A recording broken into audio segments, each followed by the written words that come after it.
मैंने अपने एक वीडियो में आपको पितृदोष के बारे में काफ़ी सारी बातें बताई हैं। तो मुझे लगा थोड़ा सा तो कुछ हमें पता होना चाहिए कि हम इसको थोड़ा कम कर सकें।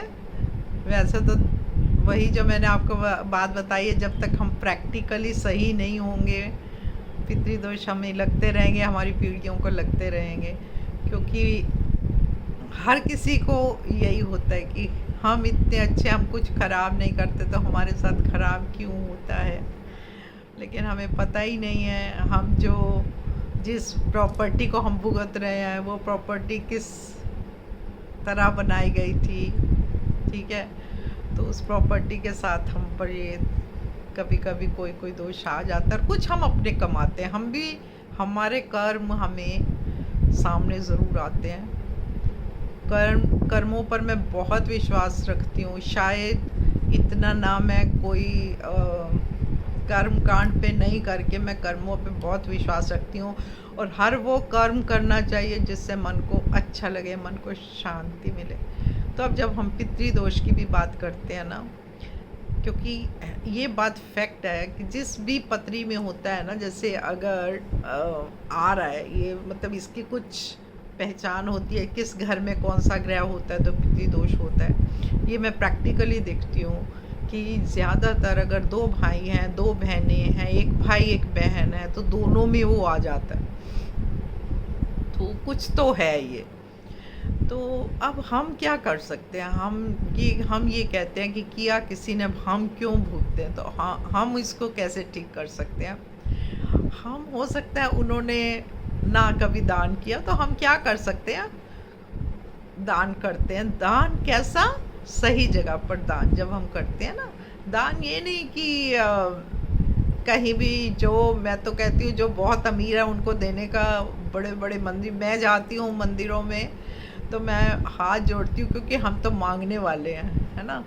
वो भगवान के पास बहुत कुछ है। तो मैं ये नहीं कहती आपको कि आप जाकर दान, मतलब अगर आपने किसी भूखे को खाना खिला दिया, किसी को पैसे की, एक दवाई की ज़रूरत है, कई बुज़ुर्गों को कोई देखने वाला नहीं, अच्छा अब आपके ऊपर पितृदोष आपको बहुत तंग कर रहा है और आप किसी ऐसे हेल्पलेस की हेल्प कर रहे हैं जो सच में जिसको चाहिए, चाहे वो मेडिसिन से हेल्प हो, अगर आप पैसों से नहीं कर सकते, आप लुक आफ्टर कर सकते हो किसी आस पड़ोस में।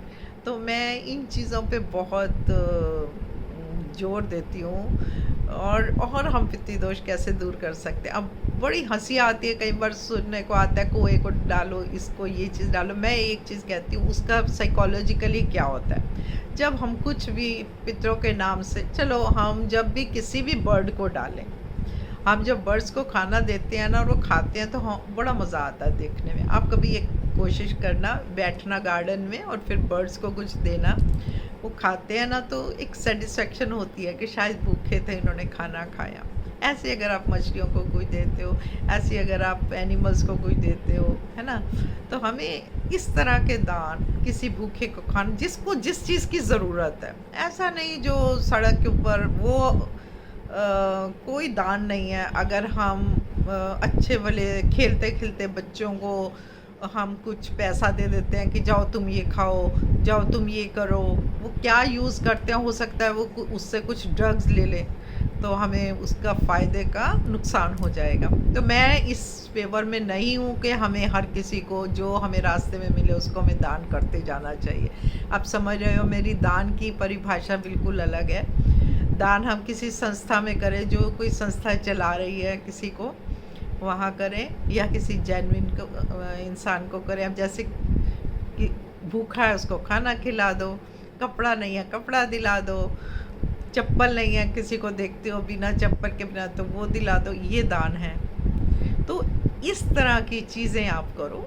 घर में पूजा कराना कभी ख़राब नहीं है, बहुत पॉजिटिविटी आती है उनके पैसे से, बुज़ुर्गों के पैसे से। ये हमारा पितृदोष ख़त्म करने की चीज़ें हैं, तो उनके ही नाम से आप पूजा कराओ घर में।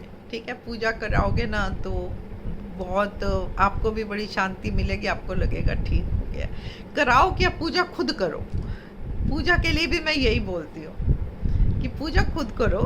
ऐसा नहीं है कि पंडितों के लिए कुछ करना नहीं चाहिए, उनको आप मंदिर में जो आप देना चाहो आप दो, लेकिन पूजा जब तक हम क्या करते हैं, अरेंज कर देते हैं पूजा, उसके बाद खुद काम करते रहते हैं या इधर उधर घूमते हैं, गप्पे मारते हैं, डांस करते हैं और पूजा इधर चल रही है, वो पूजा का कोई फ़ायदा नहीं है। इस तरह की पूजा मत करो, अपने घर में करो, बजाय बैंकेट हॉल में करने के अपने घरों में पूजा करो।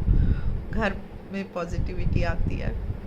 ठीक है, जब हम अपने मन से करते हैं, हम अपनी एनर्जीज डालते हैं उसमें, तो भगवान मतलब आप मन आपका एकदम खुश हो जाता है। तो इस तरह की पूजा करो, ये भी आपके लिए बहुत अच्छा होगा। उसके बाद अगर फिर भी आपको लगता है ना, तो क्या किया करो, बांध कर कुछ मतलब एक क्या कहते हैं, एक संकल्प ले लेना कि मैं अपने घर का इतना पार्ट अपनी कमाई का या जो मेरे जुड़े हुए पैसे हैं उसमें से मैं इतना पार्ट दूंगा, मतलब यूज़ करूंगा किसी सोशल वर्क के लिए। आप ऐसा करो, एक कॉर्नर में पैसे रखते जाओ, नहीं रोज़ दे पाते हो तो एक कॉर्नर में थोड़ा सा अपने घर का हिस्सा निकाल दो, और जब भी आपको मौका लगे वो किसी की उससे किसी भी तरह की हेल्प कर दो। ठीक है, और क्योंकि मैं इस चीज़ का, अगर मेरे घर में काम करने वाली को प्रॉब्लम है तो पहले उसकी भी हेल्प करनी चाहिए ना। ये नहीं कि हमें रिलीजन देखना है, हमने कुछ और देखना है, ये सब नहीं देख के इंसानियत के ऊपर हमें काम करना चाहिए। तो जिसको भी ज़रूरत है हमारी, तो उसकी हेल्प करो और देखना धीरे धीरे, और अपने कर्मों पे बहुत ध्यान रखो। जो मैं सबसे इम्पॉर्टेंट बात आपको बताना चाहती हूँ वो ये कि आजकल क्या हो रहा है कि ना पेरेंट्स की कदर है, ना चाहे लड़के हैं चाहे लड़कियां हैं, या फिर अगर देखो अगर हमारे कारण हमारे पेरेंट्स की आंखों में आंसू आते हैं तो ये तो बहुत ही बड़ा पाप है। ये तो हमें भुगतना पड़ेगा फिर आगे, बच्चे भी, आगे पीढ़ियाँ भी, क्योंकि जिस घर में माँ बाप किसी भी तरह से दुख से जाते हैं ना, वही तो पितृदोष है। तो हम उसको, अब हमसे जो हुआ, अब हम आगे क्या कर सकते हैं।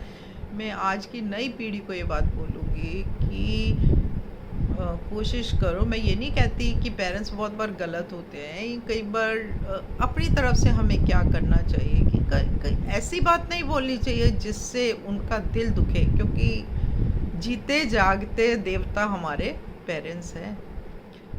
तो अगर हमने ये कर दिया तो हमें पितृदोष से मुक्ति तो कहाँ से मिलेगी।